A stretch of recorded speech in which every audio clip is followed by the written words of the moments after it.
India versus Australia అసలు నిన్న match అసలు ఏమైనా జరిగిందా భయ్యా? మనకు 2023 వరల్డ్ కప్ లో ఉన్న రివెంజ్ అయితే మనం ఈ నిన్నటి మ్యాచ్ లో అయితే మనం రివెంజ్ తీసుకున్నాం అయ్యా. ఇండియా అయితే ఫస్ట్ అబ్బా ఏమైనా ఆడిరా భయ, నాకు అర్థం కాదు. విరాట్ కోహ్లీ అసలు ఏమైనా అసలు ఇంత పెద్ద మ్యాచ్ లో విరాట్ కోహ్లీ నుంచి కంపల్సరీ ఇంత మంచి నాక్ రావడం అనేది నిజంగా విరాట్ కోహ్లీ ఫ్యాన్స్ అందరు నిజంగా చాలా happy. And India versus Australia match highlights గురించి మాట్లాడుకోవడం ఒక బాటు. అండ్ ఇవాళ కూడా south Africa versus New Zealand match ఉంది. మరి వాటి ప్రివ్యూ కూడా మనం తెలుసుకోలేదు భయ్యా. మరి సౌత్ ఆఫ్రికాకి విన్నింగ్ ఛాన్స్ ఎక్కువ ఉందా, లేకపోతే న్యూజిలాండ్ కి విన్నింగ్ ఛాన్స్ ఎక్కువ ఉందా, దాని గురించి మనం ఈ రోజు తెలుసుకుందాం. ఇంకెందుకు మరి ఆలస్యం, లెట్స్ గో.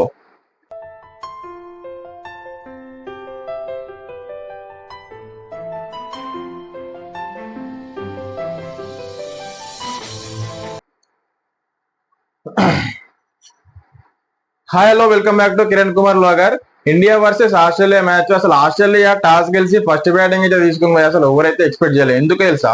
ఆస్ట్రేలియాకి బ్యాటింగ్ స్ట్రెంత్ ఎక్కువ ఉన్నది, బౌలింగ్ స్ట్రెంత్ అంత లేదు, వీక్నెస్ ఉంది. కాబట్టి ఎవరైనా చేసింగ్ తీసుకుంటారు, ఫస్ట్ బౌలింగ్ చేసేసి ఎన్నో ఒక రన్స్ వాళ్ళతో ఇండియాతో చేపించేసి తర్వాత చేసింగ్ లోకి వచ్చేసి మన పని మనం చూసుకుందాం అనే ఛాన్స్ లో ఉంటారు ఆస్ట్రేలియా అని చెప్పేసి అందరం ఎక్స్పెక్ట్ చేసినాం. కానీ వాళ్ళు అసలు మొత్తం ఆపోజిట్ గా వాళ్ళు ఫస్ట్ టాస్ గెలిచి వాళ్ళు బ్యాటింగ్ అయితే తీసుకున్నారు భయ్య.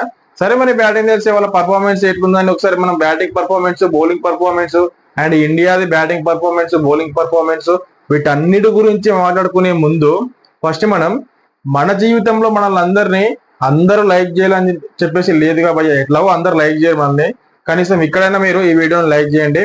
అండ్ మీ ఊర్లో మీరు షేర్ అయితే ఈ వీడియోని షేర్ చేయండి. అండ్ యూట్యూబ్ ఓపెన్ చేయగానే నా వీడియో కనుక మీకు రావాలనుకుంటే కింద ఉన్న సబ్స్క్రైబ్ బటన్ని సబ్స్క్రైబ్ చేసుకొని బెల్ ఐకాన్ని క్లిక్ చేసుకొని పెట్టుకోండి భయ్య. ఎందుకంటే నేను వీడియో చేయగానే మీ దాకా వస్తుంది, మీరు చూస్తారు. అండ్ లైక్ చేస్తే కొత్త వాళ్ళు కూడా చూస్తారు కాబట్టి.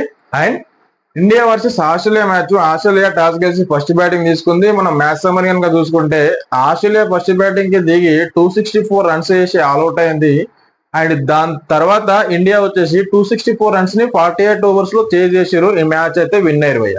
అండ్ ఆస్ట్రేలియా నుంచి first batting performance and best batting performance కనుక మనం మాట్లాడుకుంటే ఎవరు మంచిగా ఆడారు ఆస్ట్రేలియా నుంచి? ఎవరు ఆడారు? Only Steven Smith and Mitchell and Travis head. Mitchell కాదు, ట్రావిస్ హెడ్ అయితే అసలు ఎట్లా ఇండియాకి హెడ్ అని చెప్పేసి అనుకుంటాం. కానీ ట్రావిస్ హెడ్ ని ట్రాప్ లో పడేసిండు. వరుణ్ చక్రవర్తి అప్పుడు ఏమైనా వికెట్ తీసిండు వరుణ్ చక్రవర్తి ట్రావిస్ హెడ్ ని. దాని తర్వాత స్టీవెన్ స్మిత్ అయితే జబర్దస్త్ అండ్ భయ్య 70+ రన్స్ చేసిండు. అండ్ అలెక్స్ కారే వీళ్ళిద్దరు జబర్దస్త్ బ్యాటింగ్ చేశారు. ఆస్ట్రేలియా నుంచి బెస్ట్ బ్యాటింగ్ పర్ఫార్మెన్స్ ఎవరు భయ్యా అని అనుకుంటే స్టీవెన్ స్మిత్ అండ్ అలెక్స్ కారే వీళ్ళిద్దరు అయితే మంచిగా ఆడారు. అండ్ వాళ్ళు 264 రన్స్ అయితే చేశారు. మరి ఇండియా నుంచి బెస్ట్ బౌలింగ్ పర్ఫార్మెన్స్ ఎవరు చేశారు అంటే ప్రతి ఒక్కరు మంచిగా చేశారు. వాళ్ళు వచ్చి మొహమ్మద్ షమి కానీ అండ్ వరుణ్ చక్రవర్తి కానీ, అక్షర్ పటేల్ బౌల్ చేసిండు. అబ్బాయి ఏమైనా బౌల్ చేసిండా? గ్లెన్ మ్యాక్స్వెల్ ని నువ్వు మిస్ చేస్తే నేను హిట్ చేస్తా అన్నట్టు జబర్దస్త్ బౌలింగ్ అది. అక్షర్ పటేల్ నుంచి మస్తు జబర్దస్త్ బౌల్ అయితే చేసిండు. కానీ మనం బెస్ట్ ఫీల్డింగ్ పర్ఫార్మెన్స్ కనుక మనం చూసుకుంటే ఆస్ట్రేలియా బ్యాటింగ్ చేస్తున్నప్పుడు ఇండియా నుంచి శ్రేయస్ అయ్యర్ అయితే అబ్బాయి ఏమైనా రన్అట్ చేసిండా తెలుసా? ఎవరిని? అలెక్స్ కారే కనుక ఆ సిచ్యువేషన్ లో రన్అట్ కాకపోతే మాత్రం ఖచ్చితంగా వాళ్ళు 280 క్రాస్ అవుతుంది, 290 కూడా క్రాస్ అవుతుండొచ్చు. మ్యాచ్ ఇంకా టఫ్ గా సాగుతుండొచ్చు, చెప్పలేం. కాబట్టి శ్రేయస్ అయ్యర్ అయితే అబ్బా జబర్దస్త్ ఫీల్డింగ్ చేసిండు భయ్య, మస్తు చేసిండు. కరెక్ట్ కొడితే మాత్రం వికెట్లు అయితే ఎగిరిపోయినాయి, డైరెక్ట్ హిట్ కాబట్టి రన్అట్ అయ్యిండు అలెక్స్ కారే. అక్కడ మొత్తం మ్యాచ్ అయితే టర్న్ అయిపోయింది. కొంచెం ఒక 20-30 రన్స్ అయితే తక్కువ అయినాయి. 264 రన్స్ అయితే వాళ్ళు చేసారు. అండ్ నెక్స్ట్ ఇండియా బ్యాటింగ్ వచ్చింది చూడు. ఇక్కడ బ్యాటింగ్ పర్ఫార్మెన్స్ గురించి మనం ఆడుకోవాలి. ఇండియా బ్యాటింగ్ పర్ఫార్మెన్స్ నుంచి ఎందుకని తెలుసా? వాళ్ళు ఏదో మాత్రం ఆడి వికెట్లు పోగొట్టుకొని మ్యాచ్ లూజ్ అయితే కాలేదు. ఈ మ్యాచ్ ఖచ్చితంగా మేము రివెంజ్ తీసుకోవాలని చెప్పేసి ప్రతి ఒక్క బ్యాట్స్మెన్ లో అయితే కనిపించింది భయ్య. రోహిత్ శర్మ కానీ ఫస్ట్ రావడంతోనే 6-4 అట్లా కొట్టి నిజంగా శుభ్మన్ గిల్ అయితే మంచిగా ఆడదాం అనుకున్నాడు కానీ అది స్లోవర్ బాల్ కాబట్టి అవుట్ అయిపోయిండు. దాని తర్వాత వచ్చిన విరాట్ కోహ్లీ మాత్రం అసలు ఏం ఆడిండవా నాకు అర్థం కాదు. కానీ 80+ రన్స్ చేసిండు, హాఫ్ సెంచరీ చేసుకున్నాడు. విరాట్ కోహ్లీ నుంచి నిజంగా ఇంత మంచి పెద్ద మ్యాచ్లలో ఖచ్చితంగా విరాట్ కోహ్లీ నుంచి బెస్ట్ నాకైతే వస్తుంది. అండ్ నిన్నటి మ్యాచ్ లో కూడా వచ్చింది. కానీ విరాట్ కోహ్లీ ఫ్యాన్స్ అందరూ అనుకున్నారు సెంచరీ మిస్ అయిందని చెప్పేసి. సెంచరీ మిస్ అయినా సరే మనం మ్యాచ్ గెలిచినాం. ఖచ్చితంగా ఆస్ట్రేలియా పైన రివెంజ్ అయితే తీసుకున్నాం. అండ్ ఇండియా నుంచి బెస్ట్ బ్యాటింగ్ పర్ఫార్మెన్స్ అయితే Virat Kohli and Shreyas Iyer and KL Rahul భయ్య. వీళ్ళు ముగ్గురు అయితే నాకు అనిపించింది. మెయిన్ గా అయితే విరాట్ కోహ్లీ, దాని తర్వాత Shreyas Iyer and KL Rahul 6th అయితే మ్యాచ్ అయితే విన్ చేయించిండు. అండ్ దాని తర్వాత మనకి ఎండింగ్ లో హార్దిక్ పాండ్యా కొట్టిన 3 సిక్స్లు అయితే నిజంగా ప్రతి ఒక్కరైతే ఎంటర్టైన్ గా ఫీల్ అయ్యారు భయ్య. ప్రతి ఒక్కరు చాలా ఎంజాయ్ చేసారు. ఎండ్ ఆఫ్ ద డే అయితే ఇండియా అయితే మ్యాచ్ గెలిచింది. మనమైతే ఖచ్చితంగా మస్తు జబర్దస్త్ రివెంజ్ అయితే తీసుకున్నాం ఆస్ట్రేలియా పైన. ఫైనల్ కి అయితే రీచ్ అయింది. మరి ఫైనల్లో ఎవరితోని ఆడుతుందో మరి ఇవాళ ఉన్న match south Africa versus New Zealand match ఇవాళ ఎవరైతే గెలుస్తారో వాళ్ళతోటి ఫైనల్లో అయితే ఇండియా అయితే ఆడబోతుంది. కాబట్టి మరి ఇవాళ ఎవరు గెలుస్తారు, ఎవరికి విన్నింగ్ ఛాన్స్ ఎక్కువ ఉందో దాని గురించి మనం మాట్లాడదాం. South Africa versus New Zealand match ఎక్కడ జరుగుతుంది, పిచ్ ఎక్కడ అంటే లాహోర్.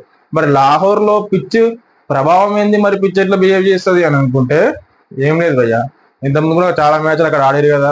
ఆల్మోస్ట్ 300+ రన్స్ చేస్తారు లాహోర్ లో. కాబట్టి ఖచ్చితంగా మంచి ఫ్లాట్ బ్యాటింగ్ సర్ఫేస్ అక్కడ. ఒక్కరు పిచ్చ కొట్టొచ్చు అట్లుంటది అక్కడ సర్ఫేస్. అండ్ మనం న్యూజిలాండ్ నుంచి సౌత్ ఆఫ్రికా చూసుకుంటే సేమ్ ప్లేయింగ్ 11 ఉంటది. అండ్ న్యూజిలాండ్ లో అయితే నాథన్ స్మిత్ అయితే వస్తుండొచ్చు. తన నుంచి బ్యాటింగ్ కానీ బౌలింగ్ కానీ జబర్దస్త్ ఉంటది. అండ్ సౌత్ ఆఫ్రికా నుంచి కూడా సేమ్ ప్లేయింగ్ 11 ఉంటది. వాళ్ళ నుంచి చేంజింగ్ ఏం లేదు అని అనుకుంటున్నా. సరే చూద్దాం మ్యాచ్ అయితే స్టార్ట్ అయినాక మరి ఎవరైతే చేంజ్ చేశారో. అండ్ అక్కడ నాకు కొంచెం విన్నింగ్ ఛాన్స్ ఎవరికి ఎక్కువ ఉందనంటే బ్యాటింగ్ కానీ బౌలింగ్ కానీ ఇవన్నీ చూసుకుంటా ఉంటే ఎందుకో నాకు సౌత్ ఆఫ్రికా సెమీఫైనల్ వరకు వచ్చి ఓడిపోతుంది. కాబట్టి వాళ్ళకి కొంచెం బ్యాడ్ లక్ అక్కడనే ఉంటది. కాబట్టి సౌత్ ఆఫ్రికా గెలవాలని ఉంటది ప్రతి ఒక్కరికి. కానీ మనం బెస్ట్ టీమ్స్ కనుక చూసుకుంటే best teams 2 south Africa and New Zealand. కానీ వాళ్ళ బ్యాటింగ్ బౌలింగ్ అవన్నీ చూసుకుంటే నాకు ఎందుకో కొంచెం కొడుతుంది న్యూజిలాండ్ కి. కొంచెం ఒక విన్నింగ్ ఛాన్స్ అయితే ఎక్కువ అని చెప్పేసి నాకు అనిపిస్తుంది. అది కూడా ఎక్కువ ఏం లేదు. 60% న్యూజిలాండ్ ఉంటే 40% నేను సౌత్ ఆఫ్రికాకి ఇస్తాను నా ప్రిడిక్షన్ అయితే. మరి మీరేమనుకుంటున్నారో కింద కామెంట్ సెక్షన్ లో కామెంట్ చేయండి. అండ్ మళ్ళీ చెప్తున్నా ఫ్రెండ్స్, ఈ వీడియో కనుక మీకు నచ్చినట్టయితే లైక్ చేయండి, కామెంట్ చేయండి, షేర్ చేయండి. కొత్త వారం చూసుకుంటే మాత్రం సబ్స్క్రైబ్ చేసుకోండి. అండ్ నెక్స్ట్ ఐపీఎల్ కూడా వస్తుంది. ఐపీఎల్ ప్రివ్యూస్ కానీ రివ్యూస్ కానీ మీకు కావాలి అనుకుంటే సబ్స్క్రైబ్ చేసుకోండి. అండ్ నెక్స్ట్ వీడియోలో మళ్ళీ మనం కలుద్దాం. అప్పటివరకు థ్యాంక్ యూ ఫ్రెండ్స్.